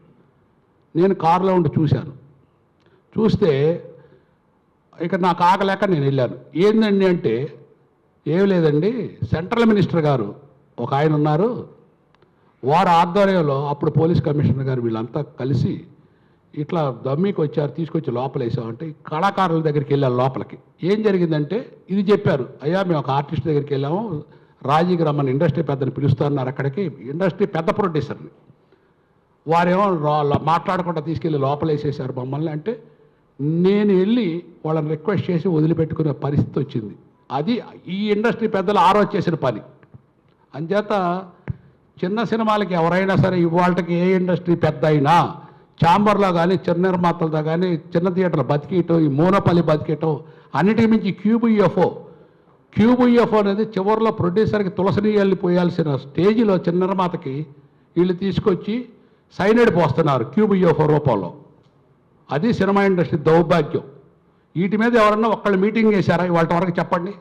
రోజు చిన్న నిర్మాతలు స్ట్రగుల్ అవుతున్నారు, థియేటర్లు దొరక్క, క్యూబ్ యూఎఫ్ఓలు తట్టుకోలేక. దీని మీద ఎవరన్నా ఏ ఇండస్ట్రీ పెద్ద కానీ ఏ గవర్నమెంట్ కానీ ఏ ఛాంబర్ కానీ ఒక్క మీటింగ్ ఎప్పుడు వేసారు చెప్పండి? మరి ఎవరికి ఈ చిన్న నిర్మాతలకి ఎవరు దిక్కు చెప్పండి? ఇట్లా ఉంది సినిమా ఇండస్ట్రీ వాళ్ళ. ఎప్పటికీ చేస్తున్నాను, ఆఖరికి నిరాహారదీక్ష కూడా చేశాను, నన్ను గెలిపిస్తున్నారు. కానీ అక్కడ నేను ఒక్కడిని అయిపోయాను, లేకపోతే ప్రసన్నలా ఉంటారు తప్ప ఆడ బలం వాళ్ళకి. ఇప్పుడు ఛాంబర్ ఎలక్షన్ ఉందండి, మీకు నిన్న జరిగింది కదా. ఛాంబర్లో ఎట్లా ఉందంటే 48 కదా ప్రసన్న, 48 మంది ఈసీ నెంబర్లు ఉంటారు, మీరు జాగ్రత్తగానండి. 48 నెంబర్స్లో ఎప్పుడు ఇది పెట్టింది, ఫస్ట్ ఫౌండర్ రామానాయుడు గారు పెట్టినప్పుడు నేను కూడా ఈసీ నెంబర్లో ఫస్ట్లో సినిమా ఇండస్ట్రీలో దాదాపు 80s 16 మంది ఎగ్జిబ్యూటర్స్ ఉంటారు, 12 మంది డిస్ట్రిబ్యూటర్లు ఉంటారు, 12 మంది ప్రొడ్యూసర్స్ ఉంటారు, 4 స్టూడియో ఓనర్స్ ఉంటారు. ఇప్పుడు ఏమైంది, ఈ థియేటర్ వ్యవస్థ పోయేసి ఈ 16 మందే మిగిలారు. ఈ డిస్ట్రిబ్యూటర్లు అంతా పోయి వీళ్ళే మిగిలారు. ప్రొడ్యూసర్లు మాత్రం ఆ రోజు 500-600 మంది ఉండేవాళ్ళు 1800 మంది అయ్యారు. స్టూడియోలు 10-15 ఉండే దాదాపు 100 సంఖ్యలు వెళ్ళిపోయినాయి. అక్కడ ఏమవుతుందంటే ఈ 16 మంది ఈ మోనోపల్లి చేసేవాళ్ళ మనుషులే ఉంటారు ముందు. ఆ డిస్ట్రిబ్యూటర్లు 90% ఈ మోనోపల్లి చేసేవాళ్ళ మనుషులు ఉంటారు. మేము ప్రొడ్యూసర్లు 12 మంది, మొన్న 7 గెలిచాం. స్టూడియో సెక్టార్లో నా 3 గెలిచాం, మేము 10 మంది అయ్యాం. కానీ ఈ మోనోపల్లి చేసేవాళ్ళే అక్కడ ఉంటారు కాబట్టి అక్కడ న్యాయం జరగదు. ఆ ఛాంబర్ ఎలక్షన్లో ఆ ప్రెసిడెంట్ అనేది పారదర్శకత లేకుండా మోనోపల్లి చేసేవాళ్ళే గెలుస్తారు ఎప్పుడైనా సరే. అక్కడ చూసుకోండి మీరు కావాలంటే, ఎందుకంటే అది న్యాయం లేదు అక్కడ గెలవటానికి. ఇప్పుడు నిర్మాతలు అందరూ ఒకటయ్యి రేషియో పెంచాలి. ఇప్పుడు ఎగ్జిబ్యూటర్లు తగ్గిపోయారు. ఒకప్పుడు 1500 2000 మంది అనేది 175 మంది అయిపోయారు. కానీ 16 ఈసీ నెంబర్లు ఉన్నాయి. న్యాయం జరగదు అక్కడ, కోర్టులో న్యాయమే జరగట్లా. ఇంకా నక్సలైట్లు తయారక ఎట్లా ఉంటారు, అట్లనే చిన్న నిర్మాతల పరిస్థితి. ముందు బాబు వాటికన్నా ముందు ఈ థియేటర్ మోనోపల్లి క్యూబ్ యూఎఫ్ఓ తగ్గిస్తే ఊపిరి పీల్చుకుంటారు, మనకు గాలి వచ్చింది. ఆడియన్స్కి ఒక ఇంప్రెషన్ పడుతుంది, థియేటర్కి వెళ్తే ఒక 3000-4000 మనకు అయిపోతాయని. సో ఆ టికెట్ రేట్లు కొందరు వెళ్ళి వాళ్ళకు తెచ్చుకోవడం, జీవోలు తెచ్చుకోవడం మనం చూస్తున్నాం. దీని మీద మీ స్పందన? థియేటర్ మీద గ్లామర్ పోయింది, ఆడియన్స్ పోవట్లేదు. వీళ్ళు చేయటం వల్ల, రేట్లు పెరగటం వల్ల, తినుబండారాల రేటు వల్ల అసలు థియేటర్కి వెళ్ళటమే జనం మర్చిపోతున్నారు. దానికి కారణం మోనోపల్లి ఒక్కటే. గవర్నమెంట్ మంచిదే, చేయొచ్చు, గవర్నమెంట్ చేయాలి, చేస్తే బాగుంటుంది, ఎంకరేజ్మెంట్గా ఉంటుంది. ఏమంటే ఎప్పుడైనా సరే గవర్నమెంట్ సైడ్ చేయాల్సిన సహకారం చేయాలంటే మనం చేయించుకోవడం కూడా ఉండాలండి. వాళ్ళ ఇప్పుడు గవర్నమెంట్ అనేది వాళ్ళకి చాలా ఉంటుంది. సినిమా ఇండస్ట్రీ అనేది వాళ్ళ దృష్టిలో చిన్నది, కానీ మనం వెళ్ళి అడిగి చేయించుకోవాలంటే ఫస్ట్ మనకు ఒక యూనిటీ ఉంటే గవర్నమెంట్ దగ్గరికి వెళ్తే వాళ్ళు చేస్తారు. చిన్న నిర్మాతలు అనేవాళ్ళు ఇప్పుడు మీరు చూడండి, చిన్న నిర్మాతలు ఒక సినిమా తీసిన వాళ్ళు ఇంక లేరు కదండి. 90% హాస్పిటల్లో చేరుతున్నాం. మీ వయసుకి ఎన్టీ రామారావు, అక్కినే నాగేశ్వరరావు, కృష్ణ గారు, కృష్ణరాజు గారు, సోహన్ బాబు గారు, ఇలా చాలామందిని చూశారు కదండి. ఈ హీరోలు ఎప్పుడైనా ప్రభుత్వం దగ్గరికి వెళ్ళి టికెట్ రేటు పెంచమని అడగటం ఎప్పుడన్నా విన్నారా, చూశారా? మరి ఎందుకు ఈ కొత్త పోకడు ఎందుకు వస్తుంది అని అది ప్రశ్నించండి మీరు. ఫస్ట్ అది. నెక్స్ట్ ఏంటంటే చిన్న సినిమాలకి ఏంటి అని అంటే, ఈవెన్ వైసీపీ గవర్నమెంట్ ఉన్నప్పుడు కూడా ప్రవీణ్ ప్రకాష్ గారితో నేను టచ్లో ఉండేవాడిని. తర్వాత అప్పుడు మినిస్టర్ కొడాల నాని గారు కానీ, పేరు నాని గారు కానీ, వాళ్ళతో కూడా ఉన్నప్పుడు నేను క్లియర్గా చెప్పింది ఏంటంటే, ఈ డిజిటల్ వ్యవస్థ ఏదైతే ఉందో మిషన్కి 15% డిప్రిసియేషన్ అండి ఎవ్రీ ఇయర్. 15% డిప్రిసియేషన్ అంటే 7 సంవత్సరాల తర్వాత అది జీరో వాల్యూ అయిపోద్దండి. పోనీ ఆ 15 తగ్గుతా ఉంటే పోనీ 8 ఏళ్ళకి అయిపోద్ది అనుకోండి. ఇవాళ ఇంగ్లీషు హాలీవుడ్ ఫిలిమ్స్కి ఆ జీరో వాల్యూలో ఆ మిషన్లు ఉంటాయండి. ఇవాళ హిందీ సినిమాలు యాష్రాజ్ ఫిలిమ్స్ ఇంకోటి పెద్ద పెద్ద బ్యానర్ ఏదైనా ఉంటే వాళ్ళు డిమాండ్ చేసే కెపాసిటీ ఉంది కాబట్టి వాళ్ళు తక్కువ రేటుకి డిజిటల్ చేయగలుగుతారు. కానీ మన తెలుగు సినిమాలు, మన లోకల్ సినిమాలకి చాలా హైయెస్ట్ రేట్ ఉన్నాయండి. ప్లస్ సన్సెట్ క్లాస్ ఈ డిప్రిసియేషన్ అయిపోయి జీరో వాల్యూ వచ్చితే ఆ జీరో వాల్యూ ప్రకారం కాకుండా మనకు ఆ 7-8 ఏళ్ళు కాదండి, 15-16 ఏళ్ళు అయినా ఇంకా రేట్లు పెంచుతున్నారు కానీ తగ్గట్లా. ఇవన్నీ ప్రాబ్లం ఉంది అని చెప్పి నేను అప్పుడు ఆ గవర్నమెంట్కి నేను చెప్పాను. చెబితే ఒక టైంలో అప్పుడు చదవాడి శ్రీనివాసరావుకి కూడా తెలుసు, నేను ఎన్టీవీ చౌదరి గారు, జగన్మోహన్ రెడ్డి గారు కూర్చుందాం అనేది ఒక ప్రపోజల్ జరిగిందండి. నేను కొడాల నాని గారు, పేరు నాని గారు, జగన్మోహన్ రెడ్డి గారు కూర్చుందామని ఒక ప్రపోజల్ జరిగిందండి. జరిగితే ఆ ప్రపోజల్లో మేము అన్నది ఏంటంటే, ప్రభుత్వమే మొత్తం అన్ని మిషన్లు పెట్టండి, ప్రభుత్వమే పెడితే మీ గవర్నమెంట్ పథకాలను కూడా పర్ఫెక్ట్గా రూట్ లెవెల్లో థియేటర్స్లో కూడా ప్రదర్శించడానికి అది కూడా మీకు పనికొస్తుంది. ప్లస్ ఏ సినిమా వేసాము, ఏ సినిమా ఆడాము, ఎంత కలెక్షన్ వస్తుంది, ట్యాక్స్ ఎంత వెళ్తా ఉంది, ఇదంతా ట్రాన్స్పరెన్సీ అకౌంట్ మీకు ఉంటుంది, చెయ్యండి అని అంటే ఆ రోజు ఆ గవర్నమెంట్ ఒప్పుకుందండి. ఒప్పుకున్న తర్వాత దురదృష్టం ఏంటంటే ఇక్కడి నుంచి ఒక చార్టెడ్ ఫ్లైట్ వెళ్ళిందండి. చార్టెడ్ ఫ్లైట్ వెళ్ళిన తర్వాత మనం కరివేపాకు అయిపోతాం కదండి, కరివేపాకు అయిపోయామండి. ఇది పరిస్థితి అండి. సార్ శ్రీనివాసరావు గారు, కరోనాకి ముందు చిన్న బడ్జెట్ సినిమా అంటే 1-2 కోట్లలో అయ్యేదండి. ఇప్పుడు కరోనా తర్వాత ఒక చిన్న బడ్జెట్ సినిమా అంటే మినిమం 15 కోట్లు అవుతుంది. అందుకు దారితీసిన పరిస్థితులు ఏమనుకుంటున్నారు? ఇప్పుడు కాస్ట్ ఆఫ్ ప్రొడక్షన్ అనేది ప్రొడ్యూసర్ కంట్రోల్లో సినిమా 3 కోట్లు తీయొచ్చు అండి, లేని సినిమా చిన్న సినిమా 15 కోట్లు తీయొచ్చు. ఇప్పుడు లొకేషన్ ఛార్జెస్ కూడా విపరీతంగా పెరిగిపోవటం వల్ల కూడా కొంచెం బడ్జెట్ పెరుగుతుంది. ఆర్టిస్టుల రెమ్యునరేషన్ అనేది ప్రొడ్యూసర్ని బట్టి నిర్ణయించుకోవడాన్ని బట్టి ఉంటుంది. కానీ కాస్ట్ ఆఫ్ ప్రొడక్షన్ ఇప్పటికి 3-5 కోట్లు ఒక మాదిరి సినిమా తీయొచ్చండి. 15 కోట్లు అనేది ఇక వాళ్ళ ఇష్టం, దాన్ని మనం ఏం చెప్పలేము. అది ఎందుకు అవుతుందో ఏమో. అంటే ఎంతమంది నిర్మాతలకి, వాళ్ళ సినిమా తీసే నిర్మాతలకు సినిమా మీద కమాండ్ ఉందనుకుంటున్నారు మీరు? చిన్న నిర్మాతల్లో 90% కమాండ్ లేరు. ఆ కమాండ్ ఉండే సినిమాలు తీయలేకపోతున్నారు, తీయరు కూడా ఈ డిసిప్లిన్ లేక. అలాగే రీసెంట్గా సుప్రీంకోర్టులో ఒక జడ్జి అంటే ఒక స్టే ఆర్డర్ వచ్చింది. ఇక్కడ స్టేట్ గవర్నమెంట్ టికెట్ రేట్ల మీద వచ్చిన దాన్ని స్టే విధిస్తూ నిన్ననే ఒక స్టే ఆర్డర్ ఇచ్చింది సుప్రీంకోర్టు. దాన్ని ఎలా చూడాలి? అది కోర్టులో ఉంది కాబట్టి మనం దాని మీద కామెంట్ చేయడానికి వీల్లేదండి.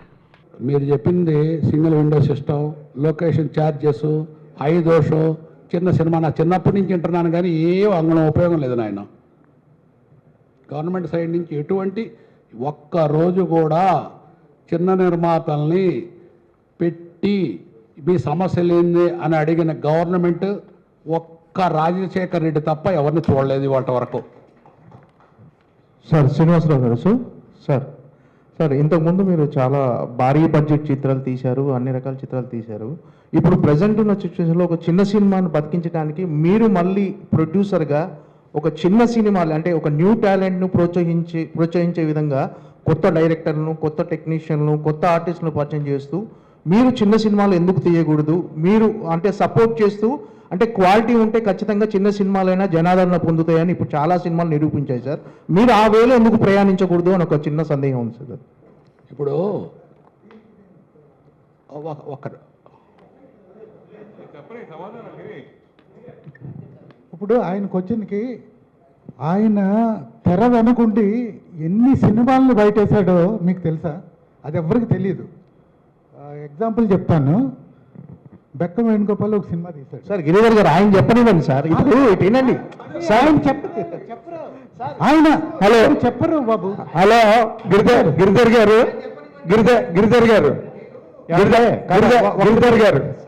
ఒక్క నిమిషం, 1 minute. మధు అడిగింది చాలా రిలవెంట్ క్వశ్చన్. ఎందుకు మిమ్మల్ని ఆ మాట అడిగాడంటే అందరినీ శ్రీనివాసరావు, ఇప్పుడు మీకు అన్ని రకాల సమర్థతలు, అన్ని రకాల ఆకలింపులు సినిమా పరిశ్రమ మీద మీకున్నంత ఎలాగా ఫైనాన్షియల్గా కూడా నిలబడి ఎంతమందికో వెన్నుదన్నులుగా నిలబడ్డ గొప్ప నేపథ్యం ఉన్న వ్యక్తి మీరు సినిమా పరిశ్రమలో. అలాగే సినిమా మేకింగ్ మీద మీరు డైరెక్ట్ చేసిన సినిమాలు కూడా ఉన్నాయి. అలాగే ఎంతమందినో ఇప్పుడు గిరిధర్ చెప్తున్నట్టుగా అందరినో వెన్నుదన్నులు కల్పించి ముందుకు నడిపించిన సందర్భాలు కూడా మా అందరికీ తెలిసిన విషయాలే. ఇందులో ఈ రోజున యంగ్ టాలెంట్ చాలామంది స్క్రిప్ట్లు పట్టుకుని ఎక్కే గుమ్మం దిగే గుమ్మం లాంటి పరిస్థితుల్లో ఎక్కడో ఈటీవీ విన్ ఒకటి టక్మను ఎవరినో క్యాచ్ చేసి ఓ సినిమా చేస్తే ఒక రాజు వెట్స్ రాంబాయ్ లాంటి సినిమా వచ్చింది, లిటిల్ హార్ట్స్ వచ్చింది. అలాగా ఇప్పుడు మీకు ఏ ప్లాట్ఫామ్ మీరు వస్తానంటే మిమ్మల్ని రిసీవ్ చేసుకోదు. మీరు అన్ని రకాల అంటే you have such strength, height అన్నీ ఉన్న మనిషి మీరు. మీలాంటి వాళ్ళు కనుక అలాంటి ఒక కార్యక్రమాన్ని చేపడితే న్యూ మెరిట్కి, న్యూ టాలెంట్కి ఎంత ప్రోత్సాహం, ఎంత ప్రోద్బలం కలుగుతుంది అన్నది మధు తాలూకా ఆలోచన. నేను దాన్ని కొంచెం విడమరిచి చెప్పాను సార్. దానికి మీ తాలూకా ప్రిపరేషను, అసలు అలాంటి ఆలోచన ఎప్పుడైనా రాబోయే అవకాశం ఉందా మీకు? ఇప్పుడు బాబు మీరు అడిగిన క్వశ్చన్కి మీతోనే నేను డిబేట్. కొంచెం రండి ఇక్కడికి. మధురా మైక్ అయ్యా, అడగండి క్వశ్చన్ మీరు అడిగింది. అదే సార్, చిన్న సినిమాలు అంటే మీరు ఫైనాన్షియల్గా మీరు చాలా పెద్ద సినిమాలకు బ్యాకప్లో ఉన్నారు, అన్నిటికీ ప్రోత్సహిస్తున్నారు కదా. అంటే మీలాంటి ఒక ఆల్రెడీ ఫైనాన్షియల్గా కొంచెం అంత స్ట్రాంగ్గా ఉన్న వాళ్ళు, చిన్న సినిమా కోసం పోరాడుతున్న వాళ్ళు, కొంచెం చిన్న సినిమాల్ని ప్రోత్సహించే ఉద్దేశంతో మళ్ళీ మీరు ప్రొడ్యూసర్గా రీఎంట్రీ ఇచ్చి చిన్న సినిమాలని అంటే న్యూ టాలెంట్ని ఎంకరేజ్ చేస్తే ఒక చిన్న సినిమా మళ్ళీ బతుకుతుంది, చాలా మంచి సినిమాలు వచ్చే అవకాశం ఉంది కదా అని ఒక ఆలోచన సార్. అంతే. నేను సినిమా తీస్తాను, మీరే అక్కడ ఉందరు, కానీ ప్రోడక్ట్ తయారు చేద్దాం. ఆ చేసిన ప్రోడక్ట్ ఎక్కడ పెట్టుకోవాలి? నేను ఆడియన్స్ ముందు తీసుకెళ్ళాలి కదా. సినిమా తీస్తే ఓటీటీ వాళ్ళు చిన్న సినిమా కొనే ప్రశ్నే లేదు. అక్కడ కూడా ఒక మాఫియా తయారైంది. ఆ 4-5 సినిమాలు తప్ప బయట వాళ్ళు కొన్నెవరో. అర్థమైందా? థియేటర్లో రిలీజ్ చేయాలి. మనం తీసేది ఏ నిర్మాత అయినా థియేటర్లో రిలీజ్ అయితే చూసే ఆనందం వేరు. ఓటీటీలో ఎంత డబ్బులు ఇచ్చినా అది వేస్ట్. మనకి థియేటర్లో చూస్తే ఆ తృప్తి పొందేది చాలా. ఆడియన్స్తో పాటు ఆ హీరో కానీ, డైరెక్టర్ కానీ, ప్రొడ్యూసర్ కానీ చాలా ఇష్టం. మన థియేటర్లో సినిమా చూస్తే ఆడియన్స్ చప్పట్లు కొడుతుంటే ఆ తృప్తి వేరు. అవునా? ఇప్పుడు నేను సినిమా తీశాను, ఓకే, ఎక్కడ రిలీజ్ చేయాలి? థియేటర్లో సార్. అంటే థియేటర్లో. ఓకే, థియేటర్ రెంట్ ఎంత కట్టాలి థియేటర్కి? అంటే కంటెంట్ బాగుంటే థియేటర్లో ఆడతాయి కదా. బాగుండేది ఎవరికి తెలుసు అయ్యా బాబు? రిలీజ్ అయిన తర్వాత ఆ దేవుడికే తెలుసు. రిలీజ్ ముందు ఎవరికి తెలియదు. ఏదైనా మనం రిలీజ్ చేసే ట్రైలర్ కానీ, టీజర్ కానీ, దాన్ని బట్టి కంటెంట్ బాగుందా లేదా అని తెలుస్తుంది. అంటే మన ప్రయత్నం మనం చేస్తాం థియేటర్ వరకు రాబట్టడానికి, అంతే. అంటే మరి బిచ్చగాడి సినిమా కంటెంట్ మరి 5 కొన్ని వదిలేశారు ఎందుకని తెలుగులో? అది బ్రహ్మాండంగా ఉండాలి కదా బిఫోర్ రిలీజు. మరి ఎందుకు వదిలేశారు? తర్వాత ఎందుకు ఆడింది? ఫస్ట్ వీక్ వేసిన థియేటర్ ఎందుకు తీసేశారు? రెండో రోజు 6వ నుంచి ఎందుకు ఆడింది? 50 రోజుల తర్వాత 3 థియేటర్లు ఎందుకు వేసేశారు అక్కూళ్ళలో? చెప్పండి. బిఫోర్ రిలీజ్ ఎట్లా తెలుసుద్ది? ఆ కంటెంట్ ఎవరికి తెలుసుద్ది?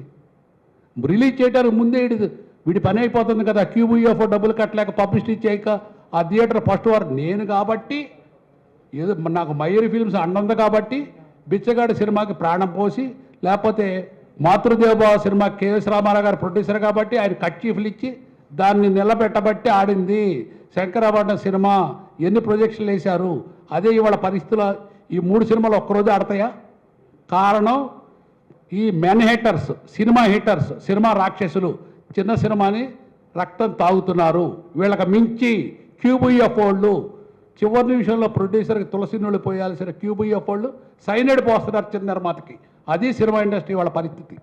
శ్రీనివాస్ గారు, ఇదివరకు మీరు ప్రొడ్యూస్ చేసిన సినిమాలు కానీ, అలాగే మీరు థియేటర్కల్ రైట్స్ తీసుకున్న సినిమాలు కానీ, అన్ని సినిమాలు మీకు బాగా నిర్మాతగా మీరు చేసిన సినిమాలు బోల్డ్ ఆఫర్స్ వచ్చినా కానీ ఆ ఆఫర్స్ని మీరు ఆనర్ చేయకుండా డైరెక్టర్గా చంద్రబాబు శ్రీనివాస్ గారు సినిమా తీశారంటే మయూరి ఫిల్మ్ డిస్ట్రిబ్యూషన్ రిలీజ్ చేస్తుంది అనేది ఆల్రెడీ మొత్తం అందరికీ ప్రపంచవ్యాప్తంగా ఫిక్స్ అయిపోయింది. సో అలా మీకు ఇప్పుడు ఏ సంస్థ మీకు చేదోడు వాదోడుగా లేదని మీరు సినిమాలు మానేశారా? అలాగే అదే సంస్థ సంబంధించి ఈటీవీ విన్ అని వచ్చి వరుసగా చిన్న సినిమాలకు నిజంగా అండగా ఉంటూ వరుస బ్లాక్ బస్టర్లు కొడుతున్నారు. వాళ్ళతో మీరు ఎందుకు డైరెక్ట్ కాకూడదు అని నేను అడుగుతున్నా. నా జీవితంలో నాకు సహాయం చేయమని నేను బ్రతికుండగా ఎవరిని అడగను. నాది అవుట్ గోయింగ్ పోదు. ఈవెన్ ఎవరికైనా సరే నా పరిధిలో నేను తృప్తి పడుతూ నాకు చేతగా నా మనస్తత్వం నేను ఎవరికి ఫోన్ చేయను. ఒకళ్ళు నేను దేహిని అడగను. అప్పుడు మయూరి సంస్థ ద్వారా మీ సినిమాలు అన్నీ చేశారు కదా సార్. మీరు బయట ప్రొడ్యూసర్ దగ్గర కూడా సినిమాలు కొన్ని మయూరి ద్వారా రిలీజ్ చేసిన సినిమాలు చాలా ఉన్నాయి కదా సార్. మొన్న మధ్యన కూడా అంతకుముందు కూడా చేసినవి చాలా ఉన్నాయి కదా. ఈవెన్ నేను చేసిన పెద్ద హీరోలు కూడా నా కథ నచ్చి చేశారు తప్ప నేను వాళ్ళ దగ్గరికి వెళ్ళి నా కథ వినమని ఎప్పుడు చెప్పలేదు. మా రైటర్లు చెప్పేవారు, వాటి నచ్చితే చేసేవాళ్ళు తప్ప మీ డేట్లు ఇవ్వమని ఎవరిని అడగల నేను. మీకు తెలుసు జర్నలిస్టులు ఇంతమంది మిత్రులున్నారు, నాకు 50 ఏళ్ళకి తెలుసు. ఒక్కసారి ఎనీ జర్నలిస్ట్ మీకున్న ఓనర్స్ మీకున్న ఓనర్స్ పత్రికాధిపతులు అందరూ కూడా నాకు తెలుసు. కానీ ఎప్పుడన్నా ఎవరినైనా నా గురించి ఒక వార్త రాయమని ఇవాళ వరకు ఎప్పుడన్నా అడిగానా? ఇప్పుడు కూడా నేను ప్రెస్ మీట్ పెట్టమన్నానా? నా వల్ల ఏదైనా మంచి జరుగుద్దని మీరు పిలిచారు, నేను వచ్చాను అంతే తప్ప ఎట్టి పరిస్థితిలో నేను సెల్ఫ్ మేడ్, నేను సొంతంగా పైకి వచ్చినని ఎవరిని అడగను. నా శక్తి కొద్దికి నేను చేస్తాను అంతే తప్ప ఇంకోటి లేనే లేదు. నేను ఎవరికి కూడా నేను పర్సనల్గా తగ్గే ప్రశ్న లేదు. నిజం నిర్భయంగా మాట్లాడతా. మీరంటే నేను చేస్తా. నేను వాళ్ళకి ఎటువంటి ఈవెన్ ఎప్పుడు కూడా నా సినిమా వాళ్ళని రిలీజ్ చేయమని అడగలేదండి. వాళ్ళ సిస్టమ్ నచ్చింది, నా సిస్టమ్ నచ్చింది. ఈవెన్ ఆర్ఎఫ్సీలో కూడా ఫస్ట్ పిక్చర్ రామోజీ ఫిల్మ్స్లో ఫస్ట్ పిక్చర్ ప్రేమించాను నిన్ను నేనే తీశాను. ఆ తర్వాత వాళ్ళు మా నాన్నకు పెళ్లి తీశారు రామోజీ ఫిల్మ్ సిటీలో. అట్లా కాదు, వాళ్ళది చాలా మంచి సంస్థ. కానీ నేనుగా ఎవరిని వాళ్ళని అడగదలుచుకోలేదు. నేనైతే సినిమాలు తీస్తాను. ఇక్కడ తెలుగు ఇండస్ట్రీకి ఒక దురదృష్టం ఏంటంటే producer, distributor, exhibitor, studio, hero అన్నీ కలిపి ఒకటే వర్గంగా ఉండటమే ఇక్కడ దురదృష్టం. తమిళనాడులో ప్రొడ్యూసర్ అంటే ప్రొడ్యూసర్ ఉంటాడు, డిస్ట్రిబ్యూటర్ అంటే డిస్ట్రిబ్యూటర్ ఉంటాడు. సో ఎవరి హక్కులు వాళ్ళు పోరాడుతా పర్ఫెక్ట్గా ఉంటుంది కాబట్టి అక్కడ కొంత న్యూ టాలెంట్ బతకడానికి కూడా కొంత ఛాన్స్ ఉంటుంది. ఇక్కడేమో అది ఉండదు. ఇంకోటి ఏంటంటే ఇందాక మన మధు అడిగిన దానికి, మధు యాక్చువల్గా నువ్వు అడగాల్సిన ప్రశ్న, దిల్ రాజు గారు అందరూ మనల్ని పెట్టుకుని బలగంలో బోర్డు సంపాదించారు కదండి. మీరు బలగం లాంటివి వదిలేసి గేమ్ చేంజర్ అని ఎక్కడికో వెళ్ళి బోర్డు తగలేసుకుంటారు ఎందుకండి అని మీరు ప్రశ్నిస్తే చాలా బాగుండేది. అది కూడా మీరు basically your FDC chairman and your the leading. మీరు మీ స్వయం శక్తితో మీరు పర్ఫెక్ట్గా మంచి సినిమాలు తీస్తూ మీ సినిమాల మీద నాలెడ్జ్తో మీరు వచ్చిన వాళ్ళు, మీరు ఎవరో ప్రపోజల్ మేకర్గా ఉండాల్సినంత అవసరం లేదు. ఇలాంటి వచ్చిన వాళ్ళు మీరు ప్రపోజల్ మేకర్గా ఎందుకు వెళ్ళారండి అని అడిగితే డెఫినెట్గా ఆయన కరెక్ట్గా సమాధానం చెప్పేవారు. ఇది 24 క్రాఫ్ట్స్ రేవంత్ రెడ్డి గారికి చెప్పారు. సార్ మేము కష్టపడి రక్తమాంసాలన్నీ మేము ఇచ్చేసి దారపోసి బలగంలో బోల్ డబ్బులు ఇప్పించాం సార్ ఈయన మా డబ్బులన్నీ తీసుకెళ్ళిపోయి గేమ్ చేంజర్లో పోగొట్టుకుని వచ్చారండి. దాని తర్వాత మళ్ళీ గేమ్ చేంజర్ని కాపాడుకుంటానికి కూడా మళ్ళా మన సంక్రాంతికి వస్తున్న డబ్బులతోనే మళ్ళా కాపాడబడింది. సో అట్టా మన దగ్గర టాలెంట్ మన దగ్గర అన్నీ ఉండగా కూడా మనం కాదని ఏదో ప్రపోజల్ మేకర్స్గా మారాల్సిన అవసరం లేదు అనేది క్లారిటీ. అంటే కాదు సార్, మైనారిటీ అంటే దావుద్ ఇబ్రహీం ఒక్కడే ఉంటాడు మాఫియా. అతను మైనారిటీ అనంగా సార్, ఆయన దావుద్ ఇబ్రహీం ఆయన ఒక్కడు ఎవరినైనా చంపేస్తాడు, ఎవరినైనా ఏదైనా చేసేయగలుగుతాడు. ఆయన ఒక్కడే కదా మైనారిటీ కదా. ఈ చచ్చిపోయే వాళ్ళందరూ బోల్డ్ మంది మెజారిటీ కదా. ఈ చచ్చిపోయే మెజారిటీ ఏంటి? పాప ఆ దావుద్ ఇబ్రహీం గురించి జాలిపడంగా సార్. ఇక్కడ అది సార్ పరిస్థితి సార్. ఇప్పుడు సార్, ఇప్పుడు అందుకని అంటే సార్ ఇప్పుడు బేసికల్లీ ఏంటంటే 24 క్రాఫ్ట్స్లో చాలా మామూలు కామన్ మ్యాన్ పీపులే వాళ్ళు వెళ్ళి రేవంత్ రెడ్డి గారితో ఇలా అని చెప్పారు. మీరు జర్నలిజం అని అంటే మీరు ఎప్పుడు కూడా ప్రశ్నించే గొంతు, మీరు ఎవరినైనా ప్రశ్నించే గొంతు, మీరు ప్రజల్ని ఆలోచింపజేసే విధానం, మీ నుంచి ఆలోచించే విధానం ప్రజలకు వస్తుంది. సో మీరు అత్యంత మేధా సంపన్నులు. మీరు అలాంటి మీ మేధా సంపన్నులు మీరు పర్ఫెక్ట్గా ఎవరిని ఎక్కడ తప్పు ఉంటే అంటే మనం పుల్స్ అయ్యి అంటాం చూసారా, సాండ్కి యాంక్ అని, ఎక్కడ కొడితే కరెక్ట్గా దిగుద్దో అక్కడ దిగాలి. ఆ సైడ్ ఈ సైడ్ దిగిందనుకోండి అది బుల్స్ అయ్యి సాండ్కి యాంక్ అనం. సో అందుకని అది 100%. ఇప్పుడు చదలవాడి శ్రీనివాసరావు ఆయన ఉన్న డబ్బులకి, ఆయన ఉన్న స్థాయికి ఇవాళ చాలా పెద్ద పెద్ద స్టార్లతో ఆయన సినిమా తీయొచ్చు. కానీ సినిమా తీసినప్పుడు కొంచెం ఆత్మగౌరవం కొంచెం తగ్గించుకుని అవతరాలు చెప్పేది ఎక్కువ విని చేయాల్సి వస్తుంది. అట్టా కాకుండా నేను ఒక పర్ఫెక్ట్గా ఇప్పుడు ఒక రికార్డ్ బ్రేక్ అని ఒక సినిమా చేశారు. ఆ రికార్డ్ బ్రేక్ సినిమా ఇద్దరు బెచ్చగాళ్ళు పాప వాళ్ళు బతకటానికి ఇది లేకపోతే వాళ్ళు అక్కడి నుంచి బతికి ఎట్టా కష్టపడి వాళ్ళు వరల్డ్ రెజ్లింగ్ ఛాంపియన్స్ అయ్యారు అనే ఒక ఇదిలో, అంటే ఆడటం ఆడకపోవటం that is different. Commercial film ధోరణి వేరు, మంచి సినిమాలు వేరు, రెండు రకాలు. అసలు మీకు అవార్డ్స్ అనేది పెట్టింది ఏంటంటే కమర్షియల్గా సినిమాలు ఆడకపోయినా ప్రజల్ని ఆలోచింపజేసే సినిమాలు ఏవైతే ఉన్నాయో ఆ సినిమాలకు అవార్డ్స్ అని పెట్టారు. దురదృష్టం ఏంటంటే ఇప్పుడు ఆ ప్రజలను ఆలోచింపజేసే సినిమాల నుంచి కూడా దారి మళ్ళీ కమర్షియల్ ధోరణిలో ఉన్న సినిమాలకు అవార్డులు వస్తున్నాయి. ఆ అవార్డులు ఇవ్వమని మన దాంట్లోనే మేధా సంపత్తి ఉన్న జర్నలిస్టులు కూడా రికమెండ్ చేస్తున్నారు. అది ఇంకా దురదృష్టం. అది పరిస్థితి సార్. ఇప్పుడు ఇందాక అడిగిన దానికి చిన్న క్లారిఫికేషన్ సార్. ఇప్పుడు మన దగ్గర అదే చెప్పాను, మీరు ఇందాక మైనారిటీ అన్నారే, దావుద్ ఇబ్రహీములు ఉంటే ఇలాంటి కరోనాలు ఏం చేస్తాయి సార్? ఏమి చేయలేవు సార్. 100 కరోనాలు వచ్చినా ఏం చేయలేవు సార్. బేసికల్లీ గుర్తుంచుకోండి సార్, ఎప్పుడైనా సినిమా ఇండస్ట్రీ పుట్టిన తర్వాత ఇప్పుడు రామారావు నాగేశ్వరరావులకి లక్షల కొద్దీ డబ్బులు ఇవ్వటానికి ప్రొడ్యూసర్ క్యూలో ఉన్నారు సార్. లక్షల కొద్దీ ఉన్నా కూడా మనం ఇవాళ స్టార్లు అయ్యామంటే బికాజ్ ఆఫ్ ప్రజల మూలంగా మనం స్టార్లు అయ్యాం. ప్రజా ఆదరణతో మనం వచ్చాం. ప్లస్ మనము ఈ స్థాయిలో ఉండటానికి కారణం ఈ పరిశ్రమ, దీన్ని కాపాడుకోవాలి అని లక్షల కొద్దీ డబ్బులు వద్దనుకుని వాళ్ళ కుటుంబాలను కూడా పక్కన పెట్టి ఇద్దరు రామారావు నాగేశ్వరరావు మాట్లాడుకుని 10,000 రెమ్యునరేషన్ తీసుకుందాం. 10,000 తీసుకుంటే హీరోయిన్ 7,000 తీసుకుంటుంది, ఇంకెవరి నుండి 8,000 తీసుకుంటారు. సపోజ్ రాజ్బాబు గారు లాంటి స్టార్ కమెడియన్స్ ఎవరిని ఉంటే ఆయన 10,000 తీసుకున్నా పర్లేదు, కాస్ట్ ఆఫ్ ప్రొడక్షన్ తగ్గుద్ది, భావి తరాలకి ఇండస్ట్రీ ముందుకెళ్ళటానికి పనికి వస్తుంది అని ఒక డిసిప్లిన్ నేచర్లో. ఇంకోటి రామారావు ఆయన హీరోగా సినిమా చేసి ఆయన రెమ్యునరేషన్ ఆయన తీసుకుని ఆయన వెళ్ళిపోవచ్చు. ఆయన మార్నింగ్ షార్ప్ 7 o'clock షార్ట్ అని అంటే 6:30కి పక్కాగా ఉండి ఒకవేళ 7, 8కి కూడా ఆర్టిస్ట్ రాకపోతే ఆ ఆర్టిస్ట్ని మార్చండి. డిసిప్లిన్ అనేది ఇంపార్టెంట్ అని చెప్పి ఆ డిసిప్లిన్ని పర్ఫెక్ట్గా తీసుకొస్తాం మూలంగా ఇవాళ పరిశ్రమ ఇవాళ ఈ స్థాయిలో ఉంది సార్. ఈ స్థాయిలో ఉందంటే వాళ్ళ త్యాగాల ఫలితం. అలాంటి త్యాగాల ఫలితం ఇవాళ ఒక హీరో వస్తున్నాడంటే రావటమే కోట్లు అని మాట్లాడుకుంటా కోట్లని వస్తున్నారు. ప్లస్ ఇంకోటి ఒకసారి నాగేశ్వరరావు నాకు ఒకటి చెప్పారు, ఒక హీరోకి రెమ్యునరేషన్ ఎందుకు ఇస్తారు అన్నారు. ఎందుకు ఇస్తారు సార్? వాళ్ళు స్టార్డమ్ వాళ్ళ దీని మీద సరే ఓకే, స్టార్డమ్ ఉందనుకుంటాము, రెమ్యునరేషన్ ఇవ్వడానికి ప్రొడ్యూసర్ వచ్చాడు, కమిట్ అయ్యాడు, ఓకే. రిలీజ్ టైంకి అది బిజినెస్ అవ్వాలా, రిలీజ్ టైంకి అది పే చేయలా. పే చేయనప్పుడు తప్పు ఎవరిది? పే చేయనప్పుడు లేకపోతే బిజినెస్ అవ్వకపోవటానికి ఏంటి? ఈ స్టారే కారణం. ఈ స్టార్ మూలంగా బిజినెస్ అవ్వాలి, ఈ స్టార్ మూలంగా పే చేయాలి. అప్పుడు పే చేయకపోతే డబ్బులు తీసుకోవద్దు కదా అని నాగేశ్వరరావు చాలా క్లియర్గా చెప్పారు. అలా ఆలోచించే ధోరణి ఎవరికి ఉంది, ఎంతమందికి ఉంది ఇప్పుడు చెప్పండి సార్? లేదు. అది దురదృష్టం సార్. సార్ ఒకప్పుడు సబ్సిడీ ఉండేది సార్. ఒకప్పుడు ట్యాక్స్ అంటే చిన్న సినిమాకి ఒక 24 prints లోపల తీసే సినిమాకి తక్కువ ట్యాక్స్ ఉండేది.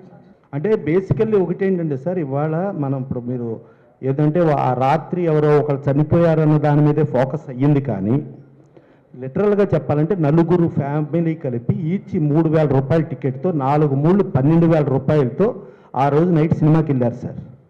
12,000కి వెళ్తే ఆయనకి జీతం 25,000 జీతం సార్. ఆ 25,000 జీతంలో ఇంటి అద్దె, వాళ్ళు తినటానికి అవి ప్లస్ స్కూలు పిల్లలకు ఫీజులు ఇవన్నీ పోతే అతనికి మ్యాక్సిమం నెల బడ్జెట్ ఉంటే 4,000 ఉంటుంది సార్. 21,000 అయిపోద్ది. సో 4,000 ఉండే బడ్జెట్ తోడుతో అది ఒక డ్రగ్ ఎడిక్ట్ లాగా ఆ పిల్లల్లో ఆ హీరో సినిమా చూడాలని ఒక డ్రగ్ ఎడిక్ట్ లాగా వాళ్ళు అనుకుంటారు. వాళ్ళకి తెలియదు ఏంటంటే ఆ పిల్లలకి మన పేరెంట్స్ కెపాసిటీ ఏంటో తెలియదు. పక్క పేరెంట్స్ ఈజీగా ఎఫర్డబుల్లో ఉంటారు, వాళ్ళు ఎఫర్ట్ చేస్తున్నారు, వీళ్ళు చేయలేకపోతున్నారంటే వీళ్ళని ఒక విలన్స్ లాగా చూసే పరిస్థితి వస్తే ఆ పిల్లల్ని సాటిస్ఫై చేయటం కోసం వాళ్ళు సప్పో చేసి 12,000 రూపాయలతో సినిమాకి తీసుకొచ్చారు సార్. తీసుకొచ్చి 12,000 అంటే వీళ్ళ నెలవ బడ్జెట్ 4,000 కదా సార్, అయిపోయింది. 3 నెలల వరకు మరే ఇతర సినిమా చూడలేరు సార్, ఇంకే సినిమా చూడలేరు. అప్పుడు ఈ 4,000 ఇక్కడ అయిపోయింది, వచ్చే 4,000 అక్కడ అయిపోయింది. ఇంకోటి మళ్ళీ డ్రగ్ ఎడిక్ట్ ఇంకో ఏదైనా సినిమా వస్తే మళ్ళీ అంటే ఒక సినిమా నెలకు రిలీజ్ అయ్యే ఒక 20 సినిమాలు అనుకుంటే 3 నెలలకు రిలీజ్ అయ్యే 60 సినిమాల్ని చంపేస్తుంది. అదే ఇందాక మైనారిటీ మెజారిటీలో ఒక డ్రగ్ ఎడిక్ట్ ఫిల్మ్ ఒకటి వచ్చిందంటే 60 సినిమాలు చంపేస్తుంది సార్. ఇలా 60 సినిమాలు చంపటం అనేది ఇప్పుడు ఇండస్ట్రీలో ఎప్పుడు జరగలేదు సార్, కాపాడుకుంటూనే జరిగింది. ఇప్పుడు రామారావు ఉన్నాడు, యాక్చువల్గా వీరాభిమన్యుకి రామారావుని అభిమన్యుడిగా చేయమన్నారు సార్. లేదు నేను చేయను సోహన్ బాబు గారే చేస్తారని చెప్పాడు సార్. సోహన్ బాబు గారే చేశాడు వీరాభిమన్యు. సోహన్ బాబు గారికి లైఫ్ హిస్టరీలో అది ఒక గొప్ప అద్భుతమైన సినిమా అయిపోయింది సార్. సో అలా ఆలోచించే ధోరణి ఇవాళ ఎంతమందికి ఉందో మీరు ఆలోచించండి సార్. శ్రీనివాస్ గారు సార్, ఇందాక నేను అడిగింది అంటే మీరు చేశారు అంటే గిరిధర్ గారు తీసుకొని చిన్న మిస్లీడ్ చేశారో అనిపించింది. నేను అడిగింది ఏంటంటే ఇప్పుడు ప్రజెంట్ చిన్న సినిమాలు ప్రోత్సహిస్తున్నారు కదా, మీరు చేసే అన్ని రకాల అంటే ఒక ఇంత బడ్జెట్లో చేయాలి అంటే ఒక క్రమశిక్షణతో మీరు ఇంతకుముందు సినిమాలు తీశారు కాబట్టి మీకు అన్నిటి మీద మంచి పట్టు అవగాహన ఉంది కాబట్టి ఒకవేళ ఇప్పుడు సినిమాలు తీసిన ఆలోచన ఉందా, చిన్న సినిమాలు ప్రోత్సహిస్తే బాగుంటుంది కానీ ఒకే ఒక్క ఉద్దేశంతో అడిగే తప్ప దీంట్లో ఎటువంటి మిస్లీడ్ అంటే మరి గిరిధర్ గారు ఎందుకు తీసుకుని దాన్ని మిస్లీడ్ లాగా చేశారో నాకు అర్థం కాలేదు. కానీ సో నేను అడిగిన పర్పస్ అయితే అంతే తప్ప అంటే ఇప్పుడున్న సిచ్యువేషన్లో మీరు ప్రొడ్యూసర్కి ఇమ్మడలేకపోతున్నారా అంటే ఇప్పుడున్న రకరకాల ఇష్యూస్ ఉన్నాయి సార్ దానివల్ల. అదే మళ్ళీ ఇంకొకసారి చెప్తాను. ప్రభు ఒకసారి రండి. ప్రభు ఒక మాటనండి. ఇప్పుడు ఒక మాట. ఇప్పుడు ఈ సమావేశం జరగటం మీరు రేపు రాసి పెట్టుకోండి, సినిమా ఇండస్ట్రీకి ఒక టర్నింగ్ కాకపోతుంది, ఒక మంచి జరగబోతుంది. Super super super. దానికి కారణం ఏంటంటే మీరు గవర్నమెంట్ భగవంతుడు మనకు ఆశీస్సులు ఉంటాయి. మీరు అడిగిన దానికి సమాధానం చెప్తాను. నిజంగా గవర్నమెంట్ ఇద్దరు ముఖ్యమంత్రులు చిన్న నిర్మాతలకి చేస్తే చేసినా ఈ 2 రాష్ట్రాల్లో భగవంతుడు ఖచ్చితంగా ఎక్కడికో తీసుకెళ్తాడు, ఆశీర్వాదం ఉంటుంది. ఎందుకంటే సినిమా ఇండస్ట్రీలో చిన్న నిర్మాతలు అంటే ఒక వృక్షాన్ని నిలబెట్టే ఇత్తనం. ఈ ఇత్తనానికి నీళ్లు పోయాల్సిన ధర్మం గవర్నమెంట్లకు ఉంది. వాళ్ళు చేయాల్సిన పనల్లా మీరు అన్నారు కదా తీస్తారని, వాళ్ళు చిన్న నిర్మాతల్ని ఇద్దరు ముఖ్యమంత్రులు ఎవరైనా సరే ఎవరు ముందు వాళ్ళు పిలిచి కనీసం ఒకసారి మా సాధక బాధకాలు వినమనండి, వాళ్ళు అప్రిషియేట్ చేస్తారు. నేను చెప్పేది ఏంటంటే సినిమా తీస్తే ఏమవుతుందంటే మేము పెట్టిన పెట్టుబడి కూడా ఇవ్వండి. క్యూబీఎఫ్ఓ థియేటర్లో మా పెట్టుబడి వాళ్ళ హుండీలోకి వెళ్ళిపోతుంది. దానికి మార్గం ఏంటంటే మాకు మినీ థియేటర్లు ఇవ్వమంటున్నా, మినీ థియేటర్ లైసెన్స్ వాటి క్యూబీఎఫ్ఓలో వాళ్ళకి ఇస్తే మా చేతుల్లో ఉంటే మంచి సినిమాలు బయటకు వస్తాయి. మంచి సినిమాలు తీసే నిర్మాతలు భయపడటానికి కారణం ఏంటంటే ఏ సినిమా అయినా వారం 2 వారాలు ఆడితే జనం ఆడియన్స్లో టాక్ పెరిగి ఆడుతుంది. జనరల్గా ఆ పరిస్థితి వాళ్ళు లేవు. ఎందుకంటే ఈ రేట్లు కట్టుకోలేవు నిర్మాతలు, ఈ క్యూబీఎఫ్ఓలు కట్టుకోలేవు, నిలబెట్టలేవు. నేను నిలబెడతాను, నా పర్సనల్ కాదు, ఇండస్ట్రీ మొత్తం కూడా ఉన్న పరిస్థితి. ఇద్దరు ముఖ్యమంత్రులు పిలిచి చిన్న నిర్మాతల గురించి 1 గంట మాట్లాడమనండి, వాళ్ళు సాటిస్ఫై అవుతారు. ఈ మన స్టేట్లో ఉన్న తెలుగు రాష్ట్రాల్లో ఉన్న quality producers, quality directors, quality writers ఏ స్టేట్లో లేరు. మంచి ప్రోడక్ట్ తయారవుద్ది, దీన్ని మనం చంపేయొద్దు. చెట్టును బతికియాలంటే చిన్న నిర్మాతను పిలిచి మీటింగ్ పెట్టి వాళ్ళ కష్ట సుఖాలు తెలుసుకొని వాళ్ళని ఏం సాక్రిఫై చేయమంటలా. సింగిల్ విండో మీరు అన్నారే, అన్నీ కూడా సింగిల్ విండోలో చిన్న నిర్మాతలకు వాళ్ళకు అసలు వదిలేద్దాం. ఈ మాఫియా క్యూబీఎఫ్ఓ పెద్ద నిర్మాతలు వదిలేస్తే చిన్న నిర్మాతల వరకు 2 రాష్ట్ర ముఖ్యమంత్రులు నా రిక్వెస్ట్, మీరు మీటింగ్ పెట్టండి, మా కష్ట సుఖాలు వినండి, మేము నెంబర్ ఆఫ్ పిక్చర్లు చేస్తాము, స్టేట్కి ఉపయోగపడతాము, మన స్టేట్ గర్వంగా ఆస్కార్ అవార్డు తీసుకెళ్లే రేంజ్కి చిన్న నిర్మాతలు మంచి సబ్జెక్టులు తయారు చేసి చేస్తాము. మంచి సినిమా తీసే నిర్మాతలు నిద్రపోతున్నాము. కారణం ఏంటంటే ఈ మాఫియా వాళ్ళకి భయపడి మేము సినిమాలు తీస్తే మా డబ్బులు పోతున్నాయి కాబట్టి అది మీరు దయచేసి విని ఇమీడియట్గా ఈ ప్రెస్ ద్వారా మీ అందరూ మంచి పని చేశారు కాబట్టి ఆ భగవంతుడు ఆశీర్వదిస్తారు. ఇద్దరు ముఖ్యమంత్రులు చిన్న నిర్మాతలను ఆశీర్వదించాలంటే మీరు ఇమీడియట్గా ఇద్దరు ముఖ్యమంత్రులు చిన్న నిర్మాతలు పెట్టి మీటింగ్ పెట్టి మా కష్టసుఖాలు వినమంటున్నా. అంతవరకు చేస్తారో లేదో అది మీ ఇష్టం. Thank you. For more videos like this, subscribe Big TV channel.